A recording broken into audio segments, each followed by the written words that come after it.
एक भोपालियों का टेस्ट देखिए, अरमान चला का ये कहना था वो दुनिया की किसी साइंस को नहीं मानते।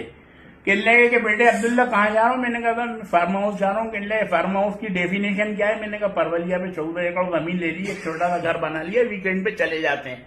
कहने लगे ये हमारी नजरों में छेचोरा बने जमीनें, तो जमीन खुदा बाग के कदम हमारे जमाने में होती नहीं, वो खेती हम करते थे। हमारी जमीन का एक सिरा भोपाल में और दूसरा सिरा रायसेन में होता था। महीनों गल्ला कट कट के आता था और अनाज की गाड़ियां भर के रवाना होती थी, तो गाड़ियां रास्ते में होती थी, वो खबर मिलती थी कि दोबारा बोनियां शुरू हो गई। इसी उलट पुलट के अंदर गल्ला आज तक हमारे घर पे नहीं पहुंच पाए और बाजार से गल्ला खरीद कर ला रहे हैं। और ये हाथ में आपके क्या है? मैंने कहा था क्या मसूर की दाल है? कहने लगे कि ये मसूर की दाल कोई मामूली चीज नहीं है। मैंने कहा क्यों?